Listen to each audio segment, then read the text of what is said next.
So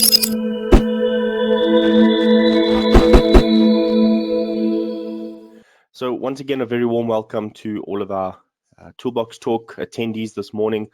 We want to say a very big thank you to IOPSA, the Institute of Plumbing South Africa, for really doing their part in promoting health and safety within the plumbing industry, as well as SIOSH, not only for what they do and their part in health and safety, but also giving us a CPD point for this Toolbox Talk, as well as PRB for also accrediting this Toolbox Talk with 0.25. That means if you join for the entire month, you get 1 CPD point allocated to you.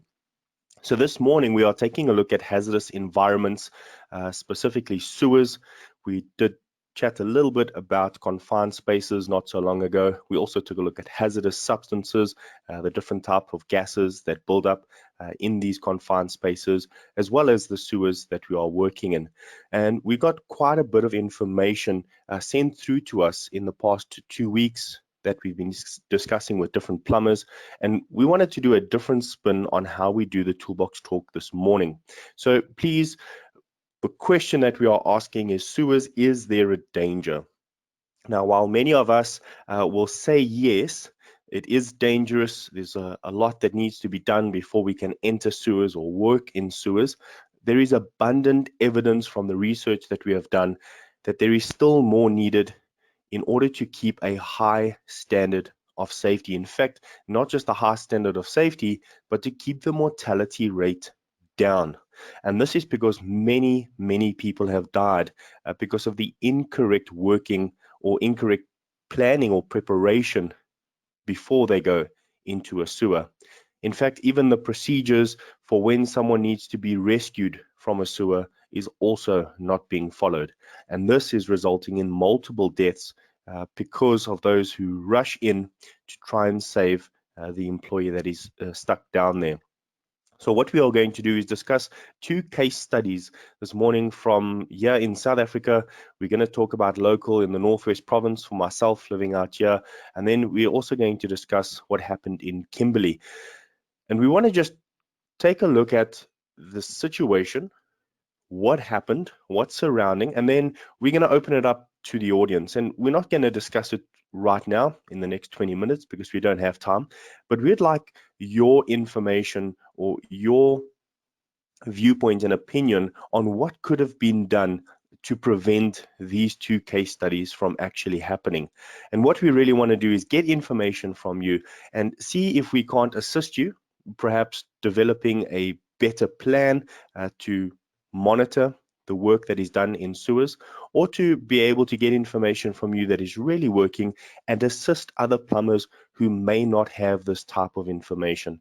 So really what we are trying to achieve is to bring a higher standard of health and safety awareness, not only to those who develop the health and safety standards, but to the actual person who is entering that sewer, and help them to not only assess the danger, but to protect themselves from the deadly nature of this type of environment.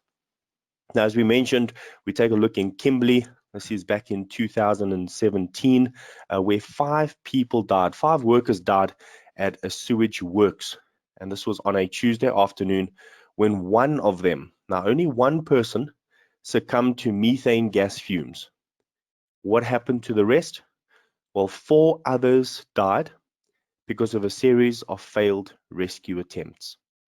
So one person died inside that sewer who was overcome by the gas fumes, particularly methane in this instance, and 4 other people tried to rescue this person, and all of them died.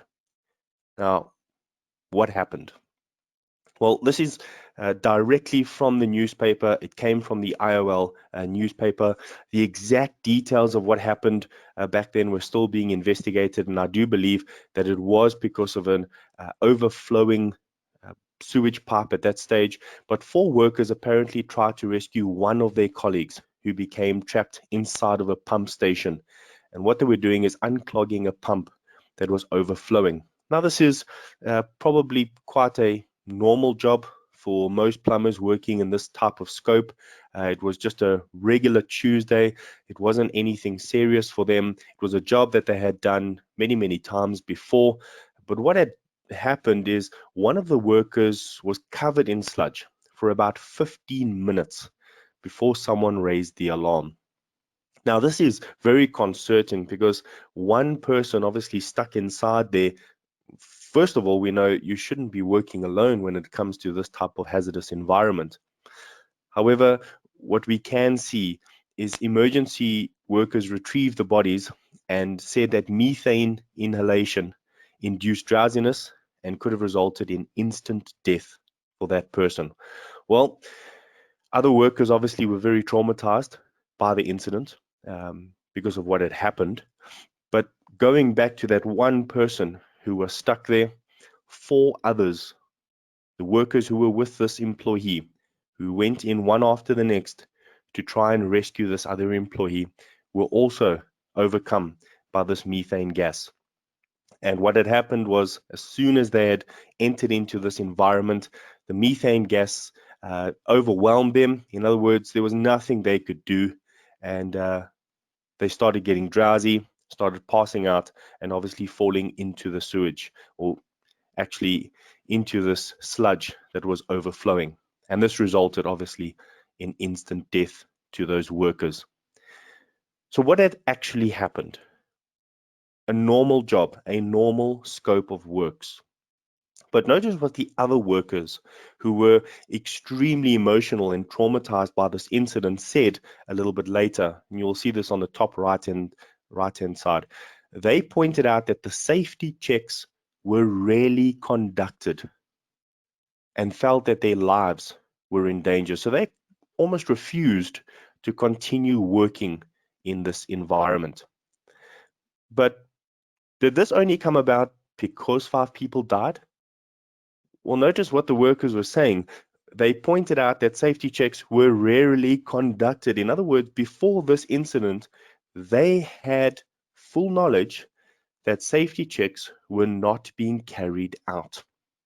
It was only after 5 people died that they felt they could no longer work there, as they called this area a death trap. Well, no doubt many of us will say the selfless acts of the other 4 workers who tried to save the first worker who was engulfed was definitely acts of heroism, and they were called heroic by the newspaper. One worker who was even tasked to clean all of them realized that when he was overcome, did he know 4 of his friends possibly would come to rescue him? Well, no, he did not know that. The other 4 workers that went in, did they realize that they were going to die? Well, no, they probably went in hoping to try and save that first individual. But it is in that instance where training, safety inspections, and all the information that was lacking could not be called to mind by either of them, because safety checks were rarely conducted. And that is why 4 others had to also die. And this is purely because of a lack of safety management or safety systems on a site where we all know, each one of us know, that it is a dangerous environment. In fact, many plumbers that we spoke to over the past 2 weeks acknowledged the danger of working inside a sewer. But this evidence shows us that although we know that it is dangerous, what are we doing to prevent the deaths of these people? So, where else has this occurred? Well, let's look a little bit closer in our dateline. Right in this month, on the 11th of June 2020, out in Costa, the Northwest Province, 4 people died. Again, overcome by gas fumes while trying to unblock a municipal sewer pipe. And this was in the Citizen News headlines. 4 men, their names were obviously written in the newspaper, were repairing a sewer pipe when gas fumes emerged, which allegedly led to their death. So 4 people, once again, performing a job that routinely was done on many other sites. In fact, repairing or unblocking sewer pipes was something that they had done on a regular basis. Now, because they were safe for many, many years, or should we say fortunate in not being overcome by these deadly gases during the many years of work they performed, does this negate the fact that you need to have safety policies and procedures in place? Well, let us take a look at what had actually happened in this case study.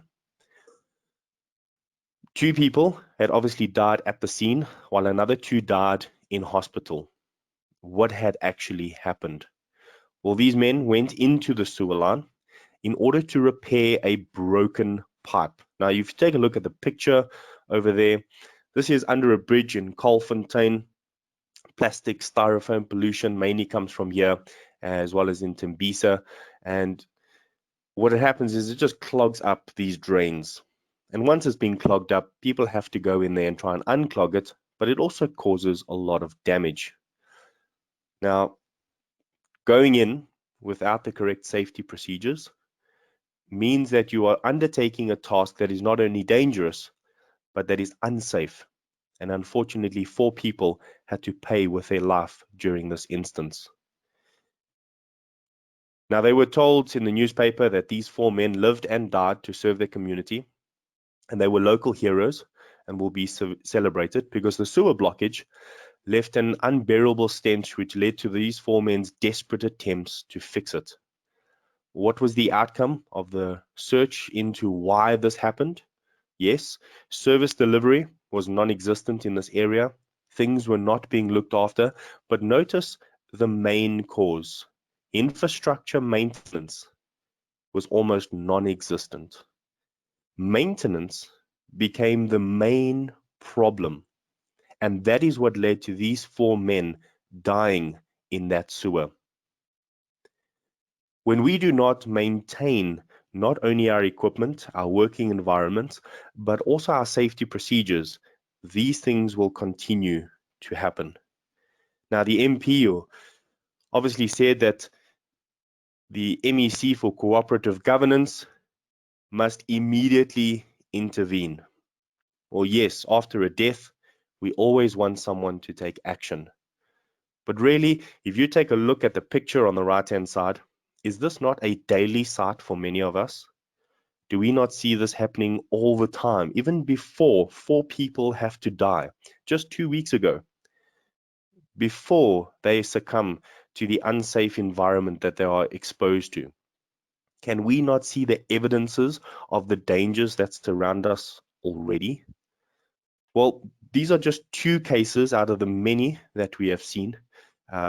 Unfortunately, a lot of the ones that we looked at before wanting to chat in this Toolbox talk was a lot of children that were falling into open sewer pipes. And this should never happen. There should never be an open or exposed excavation, manhole, or any sewage line where children could fall into. 3 years old, 4 years old, 7 years old, all dying because they had fallen into a sewer pipe. There were too many for me to actually recount, and I didn't want to put it into the Toolbox talk this morning, because really we do want to have a positive view of these Toolbox talks as well as a positive view towards safety. But every now and then we need to really look at what is happening out in our industry where people are giving up their lives because safety and responsibility towards maintenance of safety, or even maintenance of the items that we are working on, is just not being upheld. So we go back to that question in the beginning. Sewers, are they a danger? Well, not only do we say a resounding yes, that there is a danger, we need to take a look at a little bit of self-reflection. What are we doing as a company, as employers, as individual employees, to ensure that the environment that we are working in is always safe, not just for ourselves, but also for the person next to us? Now, many of you say, yes, we have all the PPE that we need in order to go into a sewer. We've been given all of the necessary gloves and overalls and work boots, as well as masks, and we make sure that our employees are fully equipped to go in. But what about the correct procedures, both proactive procedures as well as reactive procedures? Proactive being before going in, ensuring we conduct risk assessments, implement the correct inspections of the environment. Then the reactive measures by working safely and reacting when we see something unsafe. What about the rescue plan for someone who may be overcome in that environment? You see, we try as much as we can to put in all the safety measures before something goes wrong. These are all your proactive approaches, and that is one of the biggest ways in which we push or really encourage health and safety in any company, is that proactive approach. But we must never neglect the reactive approach. Something could go wrong, and our risk assessment tells us that something can go wrong. So what do? Well, we train our staff that should something go wrong, these are the procedures that need to be taken. And don't train this in a class. Don't have a facilitator, an assessor tell your employees what to do. Show them what to do. The best way to train someone to become a firefighter is the practical experience. The best way to train someone in first aid is the practical experience, showing them how to perform CPR even on a mannequin. Well, this is done in order to give the person the experience of what they are about to go through. Now, certainly we don't want to take them into a sewer and perform tasks like that, but why not create the environment around, even inside a workshop, where they understand that these areas are not only hazardous, but they have hazardous chemicals or gases that could engulf them at any time. And go through the procedures of how to work proactively and how to react in a situation that calls for someone to be rescued. Then continually monitor each one of these types of procedure, not only from the risk assessment to the inspections, but even when work is being performed. The supervisor should be on hand to perform job observations to ensure employees are continually working in a safe environment. Perhaps always inspecting the environment for potential gases or potential problems where the employee, before he knows it, could become engulfed in some sort of gas and very, very quickly start being drowsy and be overcome by that gas. We know that death comes quickly and swiftly to anyone who is overcome by toxic gases in a sewer. We must wear the correct PPE, but this should be the last resort. And no matter what you are implementing, proactive, reactive, as well as the PPE, ensure you train your staff. Communicate with them as often as possible about the dangers, the risks, and what needs to be done in order to stay safe while working. And don't just tell them, explain to them what needs to be done. Competency is based on an understanding of the knowledge being given. So not only do we want to give knowledge, we want to give understanding so that our employees are in the best position to protect themselves as well as others that may be involved in the scope of work. So we want to say a very big thank you to all of you for listening in this morning. When we